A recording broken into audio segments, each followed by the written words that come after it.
avec Anaïs Gertin-Lacroix. Anaïs, bonjour. Bonjour, Benoît. C'est fou, hein, l'effet que les téléphones intelligents peuvent avoir. Il y a des effets positifs, il y a des effets négatifs, effectivement.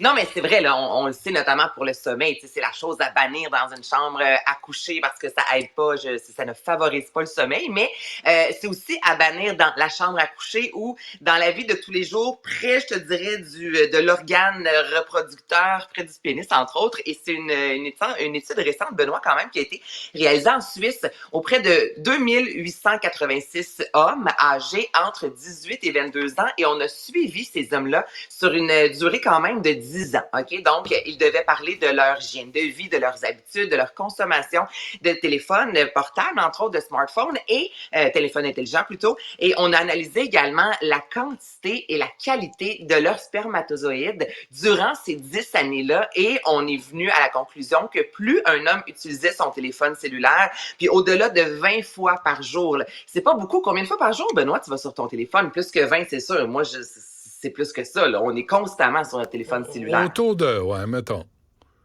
Ben 20 et plus, ce qui, en général, il y a des gens qui peuvent regarder beaucoup plus leur téléphone que ça. On voyait la quantité et la qualité de sperme diminuer de 21%. C'est énorme, là. Mais est-ce qu'il faut que tu l'aies dans tes poches auprès de... Ben là, c'est ça. Il y a une nouvelle ou... étude qui vient... Ben là, il y a une nouvelle étude qui vient tout juste d'être lancée à Genève afin de savoir exactement si, à quel point l'impact du téléphone, si tu le portes dans les poches, comparativement, exemple, si tu le laisses près de la table lorsque tu dors, la proximité, là, je te dirais, ouais, de l'engin par rapport à ton engin à toi. Est-ce que c'est ça qui est vraiment dangereux, ou aussitôt que tu es dans un périmètre, dans un rayon de 2 mètres, exemple, c'est aussi nocif. Donc là, il y a une nouvelle étude qui va être lancée, mais déjà là, ce que l'on sait, c'est que le téléphone cellulaire, quand il est quand même près du corps, on sait que pour le cerveau, bon, on a déjà entendu là, des histoires un peu d'horreur à ce niveau-là, mais c'est pareil également pour les hommes, puis 21%, c'est pas négligeable. C'est beaucoup. Moi, j'ai toujours cru à ça, hein. Ne mets pas ton engin près d'un autre engin. Près de l'engin. Ah, non, c'est hors de question. Pourquoi? Là, Noël, ça t'inspire, toi, Noël, hein? As-tu commencé? As-tu décoré? Ben moi, j'aime bien gros Noël. Puis, ben oui, c'est sûr, là. Oui, déjà? Décoré, la musique. Oui. OK. Ben moi, c'est dans un mois. T'as tout à fait raison. Si t'avais pas déménagé, là, le week-end dernier, j'imagine que toi aussi, t'aurais fait ton sapin.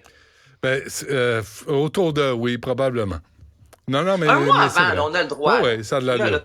Mets-toi dans l'esprit des fêtes, parce que cette nouvelle-là là, va te donner peut-être encore plus envie de faire ton sapin. Donc, les gens, Benoît, auraient 2 fois plus de rapports sexuels durant la période des fêtes, et on a analysé les recherches, OK, en lien avec la sexualité sur Google pendant une année complète, et dans plus de 130 pays. Et le pic, là où il y a le plus de recherches en lien avec la sexualité, c'est à l'approche, et c'est durant la période des fêtes. Et ce que les spécialistes disent là, dans la vie sexuelle, disant, durant la période des fêtes, bon, il y a le fait, oui, les vacances, l'alcool, OK? Puis pourtant, il me semble, à l'année, il y a des gens qui boivent de l'alcool, mais durant les fêtes, il y aurait, puis ça, je trouve ça intéressant, la fin de l'année, le fait d'arriver en se disant, l'année termine, il y a un certain, ce qui se passe à Vegas, on dirait reste à Vegas, donc ce qui se passe durant les fêtes reste durant les fêtes, et ce serait la raison pour laquelle les gens ont beaucoup plus de rapports sexuels durant la période des fêtes. Donc là, mettez-vous dans l'ambiance, et c'est une bonne... ça peut te donner peut-être le goût de faire ton sapin, non? Oui, mais en même temps, doubler, là, si c'est une fois par mois puis tu passes à 2, ça change pas grand-chose. Mais c'est déjà une de plus. C'est quand même 2, Benoît. C'est quand même 2. Ah ouais, dans un contexte, là, oui. Dans un gage. Bon, moi, je vois le verre à moitié plein, toi, tu le vois à moitié vide. Entre nous deux. Et là, j'ai le temps pour un dernier petit sujet. Est-ce que tu as des mots d'amour là, chez vous? Est-ce qu'il y a des surnoms avec ta conjointe ou non? Madame Dutrisac, oui. On vous voit au lit. C'est plus stimulant. Non, mais pour vrai, je te demande pas nécessairement de me dire c'est quoi son surnom, mais est-ce qu'elle a un surnom ou non? Non, pas vraiment. Non? Genre quoi? Mon amour, baby, ou non? Ah non, je suis pas là-dedans. Non. Ben, tu vois, 87% des couples, Benoît, utilisent des mots d'amour. Et sur ces 87%-là, mais là, toi, écoute, tu dis que tu ne l'es pas, le 2 tiers plutôt est contre les mots d'amour en public. Et moi, je me rends compte, Jean-Philippe, c'est amour ou pète mou. En public, c'est...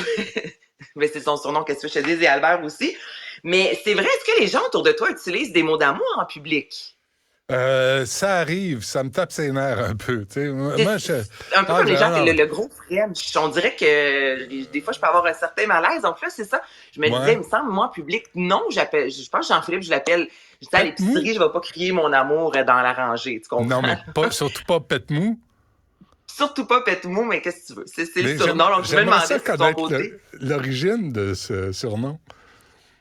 Il n'y en a pas vraiment, je te dirais. C'est pas tout qui se raconte, hein, aussi. Non.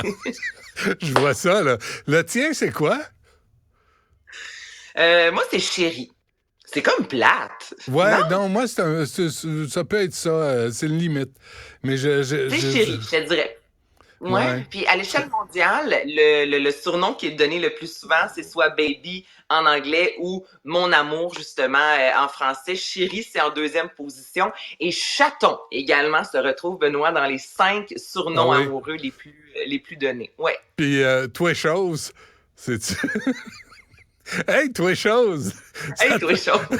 Bonne nuit, toi, chose! Bonne nuit, toi, chose! Mais c'est la pouvoir, c'est quand même positif. Toi, chose, pète mou.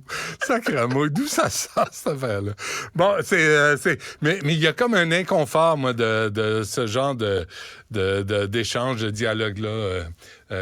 En public? Pseudo-amoureux, ouais. Tu sais jamais si c'est réel ou si c'est factice. Ben, tu sais, si on est vraiment entre amis, des fois, ça peut sortir toute seule, mon amour, mais je sais pas, là, dans un party de bureau, si je l'amène, je commencerai pas à l'appeler mon amour entre 2 saucisses à cocktail.